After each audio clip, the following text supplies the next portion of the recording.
Hello everybody, we are back. We are recording a battle between Keith and Mike O. This is our 6v6 singles tournament round 2. So we're going to do 5 rounds of Swiss tonight with a top cut of about 8.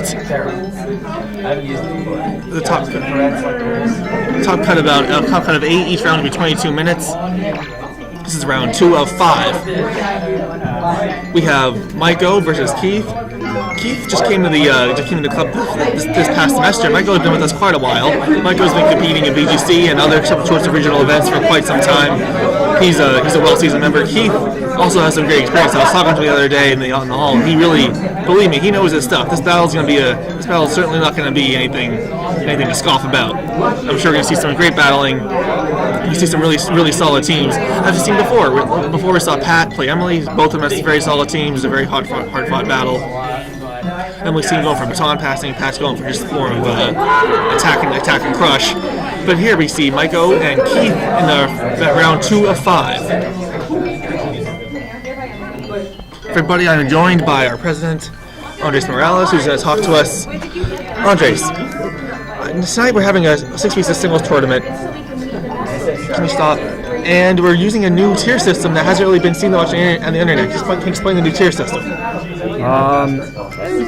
Oh yeah. So hold on, I'll start the bracket. We will explain it a little bit. We're starting a tournament. We have 22 people tonight. All right, guys. The tournament, the round starts now. You have 22 minutes. Hello. What's that? There's no handicap. We're playing with no handicap, folks. You cannot play with handicap. If you want to do handicap, don't All right, come here. Yeah, it starts now. 22 minutes. If any of you are starting late, there will be a penalty. All right. We're good? Good. Yep. Let's go. Alright, what's up, guys?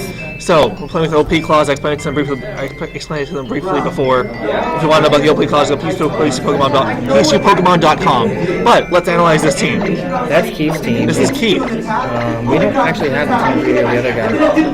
This is Keith has a Scissor, Espeon, Cobalion, Garchomp, Sylveon, and a Dragonite.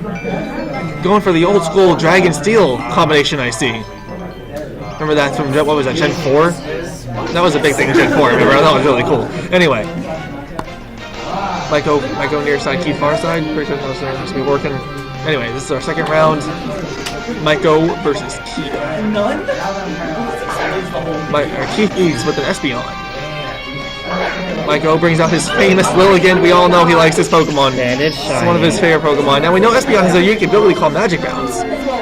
Right, so, you know, if one were to go for Sleep, it would fail, ultimately. Right. It would get bounced back. And Espeon goes for a Light Screen, increasing the special defense of Keith's Pokemon. Okay, so he goes straight for it. Instead of going for any sort of sleep nonsense, Mike O goes straight for the boosting attack. Boosts its special attack, special defense, and its speed with Quiver Dance. Imagine that now the Lilligant is faster than the Espeon. I would think so. Lilligant's what, takes 90? And Espeon's 110, so I'm sure the Lilligant will outspeed. Espeon retreats. Now, Light Screen is up though, so whatever Lilligant does do, probably won't do much. Oh, wow. Michael may be predicting that switch and going for a Sleep Powder, but Dragonite says, no thanks, I'm staying awake. Lilligant go. A lot of Dragonites do run Lumber, so I mean, I feel like it's more of a Gen 5 thing and a Gen 4 thing. But this is clearly a Dragon Dance set, so the likelihood of there being a Lumber, I think, is pretty likely. So I would think so. He's probably not worried about Sleep Powder at this point. And given the typing, Sleep Powder going again. Sleep Powder's faster. I'd say the Dragonite has the advantage here. Well, let's see if it has a Lum though. That's the way you gotta check out. And, look, I'm powered up. Here's the Lum, like you said. So, Keith's Dragonite fire punches that Lilligant, and I can't imagine it hangs on. No, that's gonna be it. Keith is now a +1 attack, +1 speed with the Dragonite, and it's at full health. He is missing his Lumberry though. He has no Lumberry, so if he wants to outrage, he's just gonna be a bit of a trouble. But Dragonite's at +1 both, and multi-scale is up, so this Dragonite is in pretty good condition. But Mike O comes into a really good check for this Dragonite. A bulky Polytoy, still is bulky, just because of the Volley-Toad. Right. He could also be Scarf. It wouldn't really help them though, because Dragon's already at +1 and Dragon's base 80 versus base 70 even though. Of course, it also could be dependent upon their natures and EV spreads. Of course, but I mean, most Dragonites are adamant. Let's just assume this Polytoad is bulky. Do you think it lives in Outrage? I don't know. Let's see what'll happen. Here it comes. Oh, we got a stab Dragonite, or stab outrage from the Dragonite going against the Politoed, and Politoed says, "I've had it." I mean, it depends on what kind of Politoed it is, and for some reason, I just didn't feel like it was a bulky Politoed. Now Dragonite is now locked into outrage. Right, but it's at +1, so it's hitting anything pretty hard. Amaldo comes in, another one of Michael's favorite Pokemon. Amaldo is not faster than Dragonite in the rain. However, it is a rock type, so it's probably forcing some pretty good defense. But not enough defense to hold off that outrage. No. Keith's Dragonite doing some damage here, but now it's confused. It is confused, but it's taking out half of Michael's team. You're right, that's 3 Pokemon. Wow, good rampage for that Dragonite. It ended, it got fatigued, and now it's confused. Now, it could switch out here, but so here's the risk. The 50% chance he hurts himself, or the 50% chance he hits. And knocks this thing out. Yeah. I mean, Electros is very bulky. It could be bulky. If an Amaldo and a Politoed couldn't take it, I don't see an Electros taking it. I didn't see it take it. I didn't see it. Electros goes down. And there's 2/3 of Maiko's team. Unfortunately, he's playing a very one-sided battle with this Dragonite. Here's my favorite Pokemon, Terrakion, on Maiko's side. Honestly, I don't know why we didn't see this a little sooner. I guess he was expecting... Terrakion is obviously scarred. Maiko can't catch a break today, folks. Misses a Stone Edge, which would have done... Oh, and another outrage, not getting confused. Yeah. That Dragonite has... This battle's looking very one-sided at this point. Granted, the Stone Edge miss is unfortunate. The Sleep Powder miss is also unfortunate. And not getting confused. Right, that's also... So much self-counting, I guess. I got a question, folks. Why we didn't see this before? I mean... Maybe I have no idea why we didn't see this before.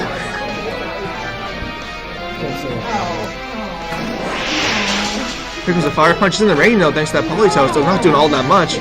Metagross goes for a Meteor Mash, which is going to do some pretty good neutral damage. Keep in mind that Multiscale was still up. He may have been worried about taking an Earthquake, but honestly, I feel like the Metagross, should have been used a lot sooner. Well, it doesn't matter, though, because...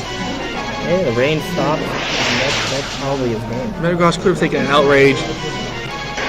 Unfortunately, he can't take a Fire Punch outside the rain. And... That's the game. Keith powers his way through that one. That was seemingly effortless. These rounds were, 22 minutes long, and that took less than 6 minutes. Yeah, I guess it's a lot of time to talk. We got a lot of time to talk about something. Well, we can get into more detail about the OP clause. We certainly can do that. Right. Hold on, I will be right back. So, folks, you just saw Keith's Dragonite run a train on Maiko's team. Unfortunately, Maiko couldn't catch a break. He missed a sleep powder, missed a Stone Edge. Would have been great. Even though Dragonite was at +1 speed, Maiko's Terrakion outsped it, so you assume that Terrakion had a Scarf. So in both our battles tonight, we haven't really seen the OP tier clause being taken advantage of. But Andre, tell us what that's all about. Well, I would like to think that our tier system is very similar to Smoggin's. There's a couple minor things that different things are being assessed and tested on our own ends. But the main difference between the way we run things with our singles tournaments is we've implemented a rule called the OP clause, which is overpower clause. We're classifying our things we deem as uber as overpowered OP. Right, but within our new OP clause, you can actually bring an overpowered Pokemon to the battle. However, there is a drawback. The drawback is you have to drop 2 spots in your team. So, for example, if I wanted to, actually I was thinking about doing it just for, just for the giggles. You and your powerful Pokemon. Yeah. Were you thinking of using a Mewtwo? Yeah, I was thinking of bringing Mewtwo Y with 3 other standard Pokemon that would not be considered Uber. Now, how does that work? You can bring one Pokemon that is Uber, but you're limited to how many? 4 total. 4 total. So you can have a Mewtwo and then 3 Pokemon that are OU or whatever else. Yep. Where can I find what Pokemon we deem to be in the OP tier? Well, if you check our PSUPokemon.com website, we have our rulings, which has our ban lists. You can also see it on our Facebook group. So, the information's there. You can ask me, I guess, but I would just check these websites. So that's what I would do too. Yeah. There's a lot of good Pokemon on that OP tier list that I think would be great in OU, and they're banned from other OU tiers for good reason. One Pokemon that I would really like to use is Genesect. Yep, Genesect sucks. I don't know. I think it could be quite good. It gets that the download, so one of the stats are increased. Right, well, many exactly. things. That's why I think it's uber, because it has a plethora of moves that can be used. Plethora. I like you saying plethora because it's more fun. But it has a plethora of moves. We're in college, folks. Yeah, we're learning. A lot of move options. It's a great banded Pokemon. It's a great Scarf Pokemon. And it's a great Rock Polish sweeper as well. It with the download ability, it kind of gets like a 1.5 in any stat that's the most beneficial at the moment. So Genesect is arguably one of the best mixed attackers in the game. I was looking on our OP tier list, and I noticed that one Pokemon named Darkrai is not in the OP tier. So does that mean Darkrai can be used all willy-nilly, like a Swampert or a Gastrodon? Yes, however, we have Dark Void banned in our singles battles. So that's a shame. That's one of the main things about Darkrai with its Dark Void ability. And Nightmare too. It just saps health every turn. Well, it's really its ability Bad Dreams. So never mind. That was called Nightmare. Right. I mean, it can use a move Nightmare, I'm pretty sure, which stacks on Bad Dreams. Steve, I've been neglected. I haven't been allowed to use Darkrai forever, so I don't know what it does. It's a Pokemon that is really powerful and really nice to the game. A lot of movies based on it, but I'm not allowed to use it because it says no. It has very good sleeper stats. I think once we get rid of it, because it can't use Dark Void, it loses access to its ability, and it's very strong, very competent sleeping move. So I think it balances out and it makes it. It's still a good Pokemon, but it's by no means something comparable to a Mewtwo or a Lugia in terms of overall competitiveness and capacity to win. Off the top of my head, if I'm facing a possible Darkrai sweep, I bring in something that has a move called Mach Punch, because Darkrai is weak to fighting, and fighting is that move with priority. So I imagine that a Mach Punch from a Technician Breloom would do a good chunk to Darkrai. Oh yeah, it's the very least a 2-hit KO. In certain scenarios, it'd be an OH KO. There's rocks and spikes up or whatever. I'm sure it could be. With hazards and Life Orb Technician, that thing's going down. So I guess that's one of the reasons why Darkrai is not in the OP tier, because there are moves such as that are very common that can easily take it out. On top of which, it has a pretty decent moveset, it can still be walled relatively easily. It gets Nasty Plot though, so it can just increase on it. Yeah, you could set it up, but and then you also have things like Talonflame that can just Brave Bird and... Now I noticed Talonflame is also not in the OP tier, as it's not anywhere else. I personally think that it's suspect. Everyone's a suspect. Right, but it's a suspect for our OP tier because if you put a choice bound on Talonflame, it kind of makes it really easy for a lot of players without that much expertise. It can just sweep teams. It goes in, and there's very few Pokemon that can just switch into it, take the hit, and then take another Brave Bird. So it's 2-hit KOing a lot of things. So, but at the same time, it's killing itself with Brave Bird. But at the same time, it's priority. So even if it's not banded, it could be Life Orb. You set up a Swords Dance, and you can roost your life right back. On top of which, even with recoil damage, you're not dying anytime soon. I have used Talonflame extensively on Wi-Fi tournaments and also on Showdowns OU, and I noticed that whenever I show Talonflame in Deep Preview, the first thing the other team does is set up rocks. And if I don't have a Defog or Rapid Spinner, my Talonflame is already at half health, and I can only hit twice then because Brave Bird knocks it out with the rest of it. I noticed a lot of people are running Citrus Berry now, as opposed to before. On Talonflame. People running on Talonflame and other Pokemon, but the Citrus Berry, when you go into rocks, you go up 50%, puts you back up to 75%.